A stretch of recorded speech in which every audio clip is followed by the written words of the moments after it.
Good afternoon guys, welcome sa 4th episode ng Philippine Tool Talks. At isama natin ngayon, siyempre yung pinaka-pogi sa KHM, from Pangasinan pa. Pakilala ka, sir. By the way, mga tool lovers natin dyan, I am Luis. Yeah, and this other host, Sir Jay. Jay, so from Bulacan pa, no? So let's start with, anong topic natin ngayon, Sir Luis? Ang topic natin today is authorized tool dealers in Philippines. Why it matter more than price. So, Tagalog mo, sir. So yung topic natin ngayon, no? So bakit mahalaga yung pagguha ng tools sa specific or authorized dealer compared sa mga bangketa lang, no? So first, start natin siya. So Sir Luis, pakibasa yung una. Guys, what is authorized tool dealer? It's your turn, sir. So, authorized tool dealer, so bakit mahalaga na kumuha tayo sa kanila? Kasi syempre, directly yun from brand distributor mismo. So, for example, kung kay Bosch, so from German brand yun, sir. Yes. So, dapat maganda na doon tayo kumuha, sir. So, pangalawa naman, it recognized to sell genuine products. Tama yan. Kasi, much better po na bumili tayo sa may authorized physical store po, just like sa mga tool shop in the Philippines po. Kasi meron po silang service center and genuine po ang products nila. So, dagdag lang din natin, no? So, kapag kasi sa authorized dealer tayo kumuha, so yung mga parts kasi na ginamit doon, for example yan, kay Bosch or kay Makita, so si Makita mismo yung nag-accumulate ng parts or mga spare parts doon bago iba to sa manufacturing company. Tama. So at least, panatag tayo na si Makita mismo yung naghanap ng hindi kung sino-sino lang. So next natin is, ito Sir Luis, pakibasa ulit. Can process valid warranty claims. So syempre, no, so sa pagbili ng tools guys, hindi lang dyan natatapos sa pagbayad dun sa tools na binili mo, sir. Oo. So dapat meron din yung warranty. Siyempre, pag authorized tool dealer ka, may guarantee ka na safe ang product na binili mo. Siyempre, meron tayong mga service center dyan. Tulad ni Makita, sila DeWalt, Bosch. Marami pang items, marami pang mga brands na maraming service. Especially, magaganda talaga yung after-sales service ng mga nasa authorized tool dealer. So maganda rin na meron tayong warranty para at least meron tayong tatakbuhan kung sakaling may hindi magandang mangyari dun sa Tama. units. For example, merong masirang spare parts. So Yes. at least, panatag tayo rin na alam natin na yung kukuhanan natin is yung from the brand mismo. At least, di ba? Yeah. Genuine pa yung kukuhanan Siyempre, natin. way back sa mga customers natin before, I have some experience na may mga bumibili sa bangketa. Pagkatapos nilang after a month, ibabalik nila yung Yung items na binila nila. yes, sir? babalik nila yung items na binila nila sa physical store nila. Pero wala na yung pwesto nila sa bangketa kadalasan. Tama yun. Oo. Actually, one time nakabili tayo sa bangketa lang ng angle grinder. Tapos, after a month, so hindi na gumana. And then, nung tinry kong balikan yung pwesto na binilang ko, sir, wala na yung tindera doon. So, parang ano lang pala yun doon. Parang one day, ano lang siya doon eh. Yeah, parang hold up yan, sir. Tama. So, next natin is, so why buying from authorized dealers matters in the Philippines? So, next natin yan. So, warranty protection, Sir Luis, pakibasa yung una. Warranty protection. Authorized dealers can honor official warrant terms. Yes, sir? Then, pangalawa natin is yung assist with service claims and then yung guide you to proper repair channels. So, at least alam natin at Yes. kung saan dadalhin yung mga units. Siyempre, matuturo nila kung saan yung nararapat. Diba? And So, then, next po is yung after-sale support and service access. Tamang-tama yan kasi sa atin, sa authorized tool dealer, kailangan may support tayo dyan para mapaganda yung after-sale service natin. Para mag 5-star tayo, di ba? So, ito rin pala sa mga authorized dealer kasi, so meron silang technical support, tapos i-assist pa nila kayo. Actually, sa amin, dito sa KHM, Yeah. binibigyan namin ng complete address ng service center ng per brand, tapos yung contact number din, tama sir, no? Yeah. So, hindi kung kani-kaninong contact number yung binibigay namin, hindi sa kung kani-kanino lang. Kahit so, next yung, kahit na nakabili na kayo ng item sa amin, ma-assist pa rin namin kayo, mag-guide pa rin namin kayo. Hindi Tama. hindi unlike sa mga ibang lugar, sa most likely sa mga bangketa, So, pag nakabili ka na, wala na silang paki sa'yo. Oo, Ganun. tama. Hindi po ulit Kadalasan. makuha na ng yung pera, no? Based on So, our tapos na. customer experience din, nasasabi nila sa amin. Tama. Tapos, sa mga authorized dealer din, so syempre, pag authorized dealer, meron niyang kanya-kanyang service center. So, meron niyang available palagi na replacement parts. Yes, Ano tama. example natin dyan, Sir Luis, sa angle grinder? Sa angle grinder po, marami tayong brand ng angle grinder, magandang after-sale service, gaya ni Bosch. Especially, Bosch yung pinaka nangunguna sa atin ngayon. Opo, napakaganda ng after-sale service niyan. And then sa DeWalt, Bosch, marami pang iba. Hindi na natin iisa-isa kasi mapapagod lang kayo kakanood sa amin. Baka nagsasawa na sila sa Oo, sa baka skip na nila itong podcast na to. Baka block pa to, no? Hindi naman.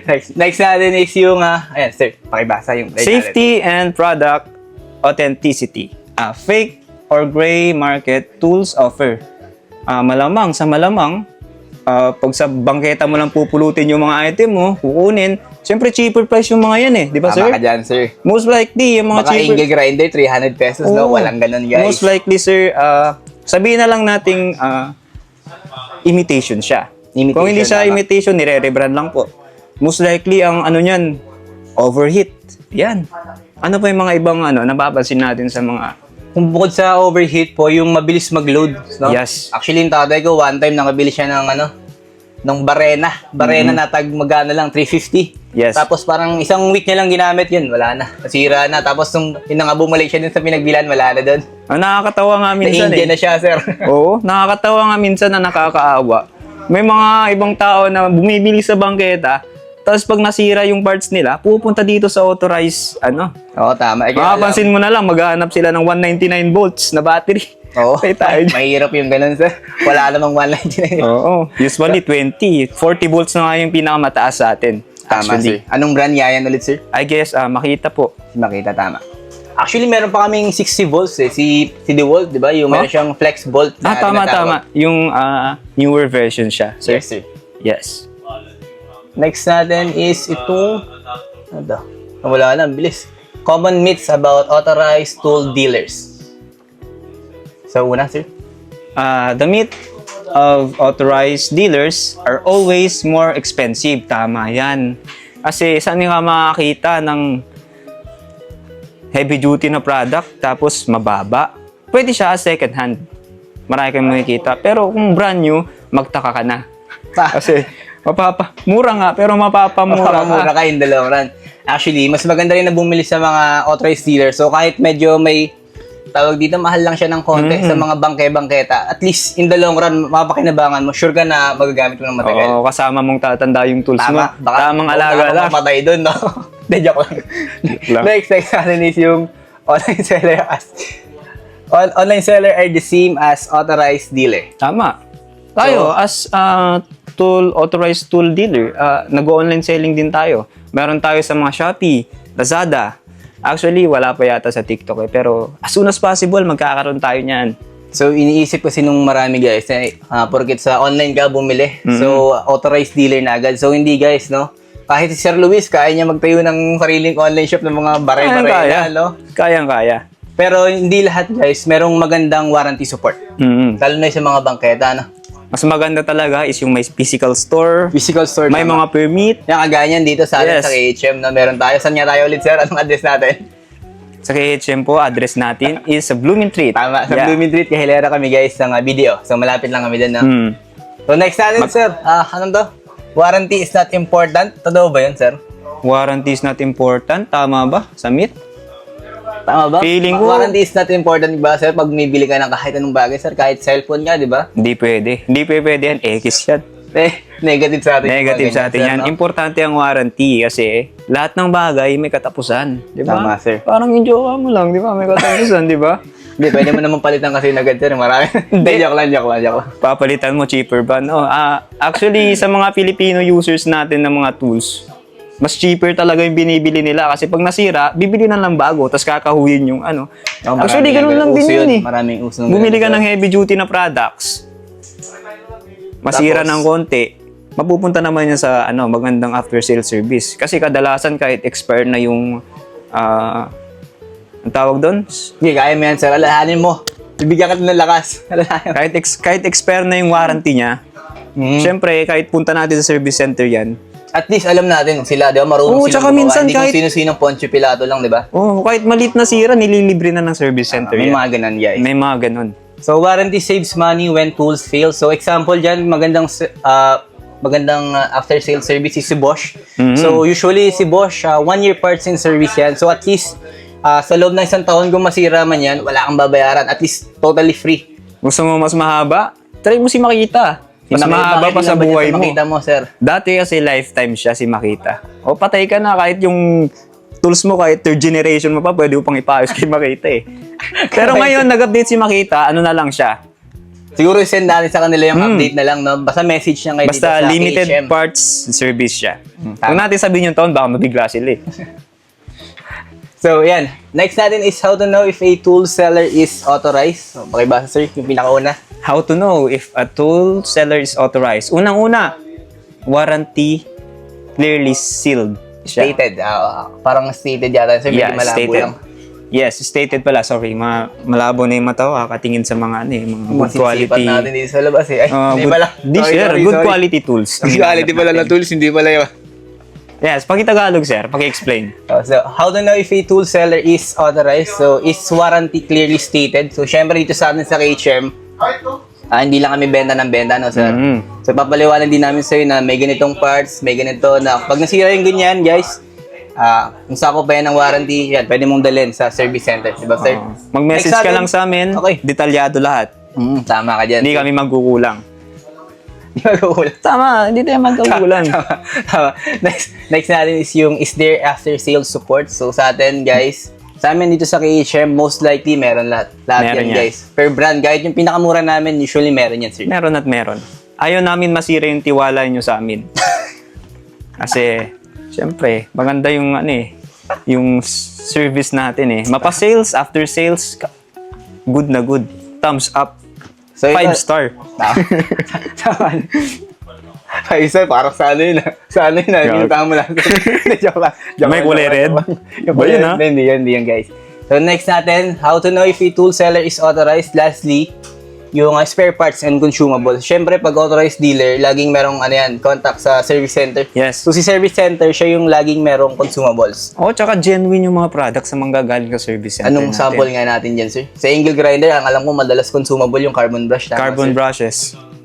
Tama. Next is, if answers are unclear, consider it a warning sign or red flag, no? Oo, So, kung red yung mga flag yan. nabanggit namin kanina, kahit isa lang dun yung wala yung nabila nyo, matik na yan, sir. So usually kasi sa mga pag mga bangketa, pasa-pasa yan, pass the message yan Pass eh. the message eh. Buti Punta nga ka sa kung- ganito, punta ka sa ganyan. Hanggang mawala na yung customer, hanggang tamarin na. Actually nga, sir, hindi na sila nagpapasa-pasa eh. Hindi na talaga nagpapakita eh, di ba? Minsan lumilipat na na ibang lugar, tapos Oo. na maggalatag na ulit ng trapal. Unless sa no? mga authorized dealer, meron tayong email, hindi ka na mo problema maglakad-lakad, hindi ka na pupunta sa mga pinagbilian mo. Meron tayo yung email and then Guys, sa online lang guys. By the way Yan guys, meron kaming, pwede nyo kaming kontakin sa Facebook page namin, no? yes. Facebook page, sa Viber, sa email. So yun, pwede yan guys. Next is who benefits the most from buying authorized. So sino din nagbe-benefit sir pag bumibili sa mga authorized dealer? Syempre yung mga Siyempre, mga contractors and construction companies, yung mga malalaking companies na yan. tama sir. Most likely, marami silang pinapurchase sa atin. Pero huwag natin sabihin. Baka sabihin, mayabang tayo. Hindi tayo mayabang sir, ikaw lang rin eh. Sinasabi lang natin yung totoo. Next natin is yung mga fabrication and welding shop. So maraming tama. bumibili sa atin na mga ganun, no? Yung mga nag-i-start pa lang sa welding shop o kaya kahit yung mga matatagal na, no sir? Oo. Kinukuha nila sa amin yung mga heavy duty tapos yung mga kilala na, mga imported na brand na sir. Banggit niya nga sir ng ilang mga heavy duty brand natin dyan na Sa mga heavy welding duty machine. natin dyan na... Yung kulay green muna para ano. Kulay green po, number one is Itronic. Although China made siya, pero sa welding machine talaga, China ang origin ng mga welding machine. Kaya Usually kapag heavy duty na yun. And pagka then, ganyan naman sa mga Go. kahit China, no sir, yung naghahanap naman yan, yung brand mismo. So, kinokolekta muna, kagaya nung sinabi ko kanina, in-accumulate muna nila yan dun sa lugar nila, and tsaka ibabato dun sa, manufacturing, sa kung saang lugar man, no? yung mga nag-uumpisa pa lang na magtayo ng shop, kumuha sila ng light duty. Once na master na nila, kumukuha na sila ng heavy duty. Tama yan. Next natin, sir. Anong next natin? Automotive and repair shops. Makikita ka sa mga talyer. Malalaking talyer. Tama yan. So, yung actually itong automotive repair shop, guys, mahalaga na bumibili sila sa authorized dealer para hindi rin sila mapapahiya sa customer nila. For example, yung motorcycle lifter, pag binili nila yun sa, sa bangke-bangketa lang, tapos iba, inangat na, Aerox, no? Tapos yung nasa dulo na bumigay, Bumigay. sila. O kaya nag-leak. Nag-leak, tama, sir. So, Kaya- instead na kumita sila, wala. Papagalitan pa sila ng customer, tapos, baka magsarado ba sila, sir, no? Siyempre. So next natin, sir, business with daily tool usage. Yan. Tama, sir. Actually, kahit yung hindi naman mga businesses, yung mga Kahit na regular na tao lang, kagaya namin, yung mga DIY enthusiasts, yung Yes. every Sunday lang gumagawa, sir. So yun, isa yun sa mga nag-benefit sa pagbili dito sa mga authorized dealer natin. Next is to frequently asked questions. So, Sir Luis, pwede basahin natin, sir, yung una? Frequently asked question, are authorized dealers only for professionals? So, Tama ba? Hindi, malaking X sa akin yan, sir. Kahit hindi ka professional, sir, kahit sinabi ko, nag-DIY ka lang. So, maganda na sa authorized dealer ka pa rin na kumuha ng gagamitin mo. Kasi, syempre, para magamit mo rin yan in the long run. Tapos, yung safety mo rin, di ba? For example, yan, welding machine, tapos, biglang uminit, sumabog, nasabugan ka. So, instead na, imbis na magagawa ka lang, mag-rest relax, nasabugan ka pa, sa hospital ka pa, sinabugan yung pagmumukha mo. Masasabugan ka pa, no? Nasabugan pa yung mukha Masakit mo. namang isipin Pa-stress ka ba? Huwag naman sana. Kaya sa aming mga authorized tool dealer, hindi lang safe ang buhay mo, ang health mo, kundi ang budget mo. Tama, pati yung titakan nyo, guys. Safe Oo, yan sa syempre. authorized dealer. So, mas maganda talaga na kahit... So, yun, maling-mali yun. No? Kahit sa professional lang daw yung authorized dealer. So, mali yan, guys. No? Maling-mali. Kahit X sa na mga X. regular lang. Tama. Next is yung do authorized dealer sell only high-end tools. Tama ba yun, sir? Mga high-end lang ba binibenta natin dito? Actually, may mga high-end tayo, pero may mga low-end din tayo. Meron tayong mga light to heavy-duty products. Tama. Most likely sa mga gaya na kanina, nabanggit ni Sir Jay na ang nakikinabang lang is yung mga professionals. Kahit So, hindi. Siyempre, hindi, guys. pag mag-uumpisa ka talaga, mag-uumpisa ka sa light duty.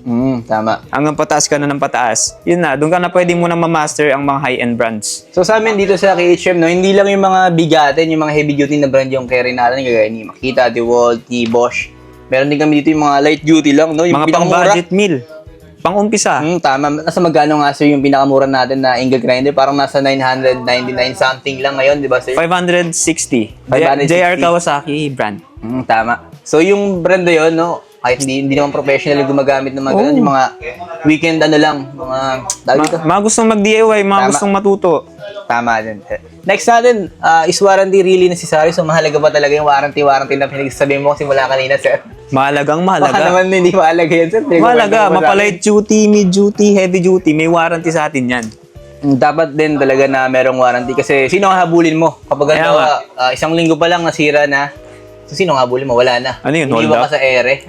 Meron bang ganun? Walang ganun, guys. Dito sa amin sa KHM, meron kaming 7 days replacement. So, as long as ma-meet natin yung tawag dito, yung rules, sir, no? Yes, and then every item is subject to review. Tama, sir. So, final thoughts natin.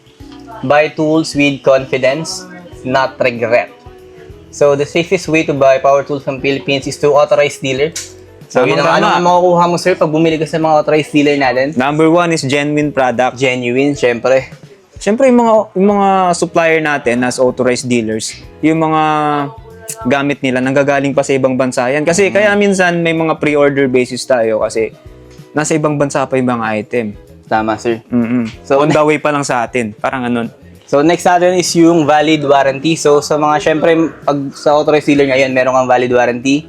Next is yung after-sales support, tsaka yung long-term value, syempre yung long-term use natin. So, mas maganda pa rin mag-invest ka sa heavy duty or sa magandang brand sa authorized dealer. So, Tama. yun lang yun. So, next natin is, lastly, anong last natin dito, sir? So, yun na. So, I think, naubos na natin, no? Nasayang Oo, namin yung oras. Ang bilis mong magsalita, Ilang sir. minuto ba yun, sir? Yung sinayang natin na oras. Pwede yan. So, Actually, kulang pa nga yun kasi continue yung mga matututunan nila sa atin, di ba? So sayang, no, kung gusto lang pwede nating habaan, sana yon. So at least, ayun, sana natutunan nyo kung ano yung kahalagahan ng pagbili na sa authorized dealer Tama. compared sa mga bangke-bangketa lang, no. So, yun lang po. So, again, Sana tumatak sa isip nyo. sana tumatak sa isip yung pinag-sabi ni Sir Luis. Tama, tama. So, again, so, ito si Sir Luis, no? So, si Sir Luis from Pangasinan pa to. So, si Jay. Ayun Okay. na, at least, vamos na. Next na. Okay na. So, bye-bye po, bye-bye po. Bye mga two lovers. Mabuhay kayo.